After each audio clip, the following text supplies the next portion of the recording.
I did not expect to get two bangers before Christmas, but lo and behold, we have the great Doc Ock from Spider-Man 2, which I don't care what you say or think, Spider-Man 2, pound for pound, is the best superhero movie of all time.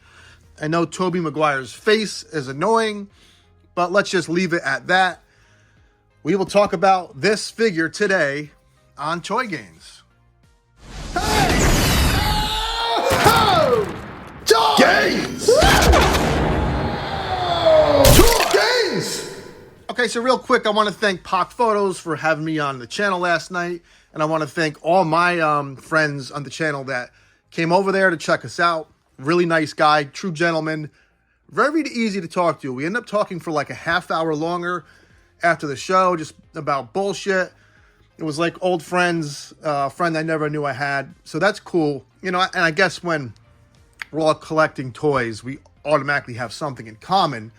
But sometimes you don't always vibe with someone. I did with him. Really had a good time last night. I want to thank you all once again. Now, why is he still in the box? Well, the Spider-Man 2 insignia is very interesting because that's the old movie one. And Green Goblin came with the No Way Home insignia.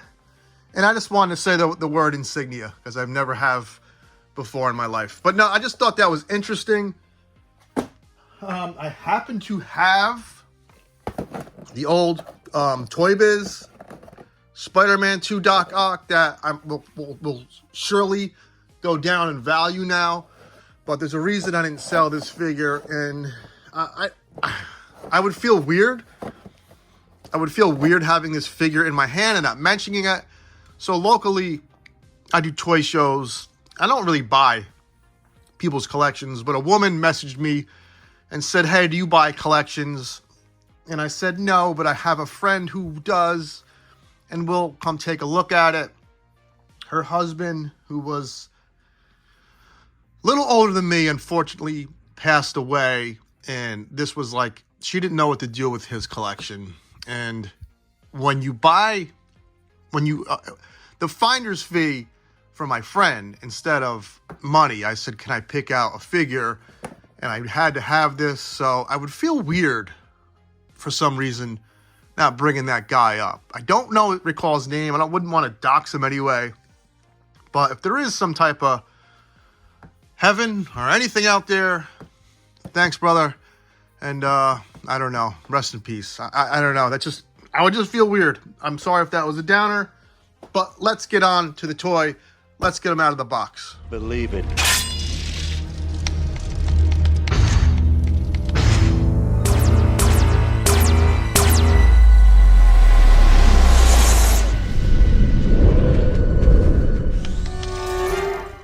So there he is out of the box.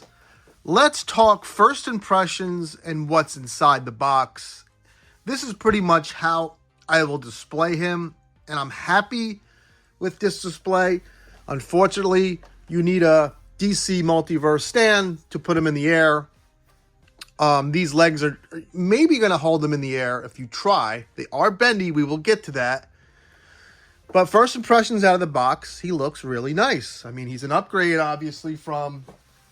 He's not shirtless like the old Toy Biz one. And I know there's a third-party company making this in like a Mezco style. And that one looks really good. But for the price, to be on a shelf, to be able to just go on BBTS and get this for under $60, you know, there's a lot going on here. It's a great figure. Looks-wise, I mean, just looking at it, it looks great. He does come with an extra pair of like half-articulated pincher, grabby octopus hands. You see how this is bent already right here? These don't do that. They just kind of pinch down, and you can plug one in there, which is a nice touch. And he comes with, you know, a half trigger finger reach, you know, less tensed up hand. And the other one just mimics the same thing. He doesn't come with another head. And it looks like my glasses are crooked. I'll probably have to blow dry that to heat them up. The sculpt work looks good in the shirt. It's hard to pick up on camera, but there's like a texture in here. I will show you now some of the finer details that I like, and we will go over the chef's kiss to this figure, which is something I don't know if I've seen before, next. So here's that texture. You can kind of hear it. I like this gold zipper, okay? I know it's a little thing, but to me, little things are big things. And this gold painted zipper down the inside of that coat really gives a nice attention to detail to this figure. Now, I like how these weren't, you didn't have to put these in. Normally you put these in, any figure you have, whether it's an old Marvel Legends Doc Ock or 4 years ago, the comic Doc Ock, these things pop out all the time on figures. I just got Brainiac from McFarlane. These are like, I mean, sculpted in. Something's going on. These are in there. They came in there like that. It's real sturdy. I don't know if it's like, I'm going to guess that there's a hard plastic piece inside the body of this guy. And that was the move, because this isn't rubber. Normally when things are bendy and you see the holes for the holes allow it to give that flex points. Those are where your big flex points are going to be, where the holes are. Normally these things are rubber. This is like a hard plastic, or really hard rubber. It feels plastic. It feels like they wouldn't bend, but they do. I'm almost afraid to do it. I'm probably going to heat these up first. I don't want to break this figure because it's really nice. I've been waiting for it for a long time, but they are in a bendy wire and they don't feel cheap. It feels really rigid though. It's hard to describe it, but to have a bendy wire inside hard plastic is unique, unless this is some really, really hard-ass rubber. It's a bummer that the glasses are bent, but I'd rather have the glasses sculpted on than to fall off like Buzzer's glasses do, or like the Beast's glasses. Glasses always fall off. Those Biggie Smalls glasses way back there fall off. I prefer it to be sculpted on, especially for a character who's known to have the glasses on. That's just me. We will look at the head sculpt now and see if it looks like the actor. Unfortunately, I do this in real time. So, like the Wonder Woman, last night or yesterday, that picture showed a much better Wonder Woman picture in the picture. And going back and watching that review, I was like, huh, these eyes look better than I thought they did. So I will have a close-up of this head and the actor's head. I always forget that dude's name, but he killed it in Spider-Man 2. Bottom line is this. There's not a lot to complain about here. Let me see if I can get this guy. There's not a lot to complain about. You know, the Super Chef's kiss would have been if all these hands were always articulated. But like I said, they did come on an extra pair.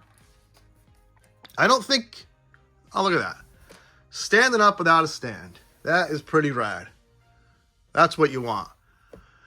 Other than the price being a tad bit steep, I'm happy with this release. And that's... not happy that my camera got all bent here. Sorry for that.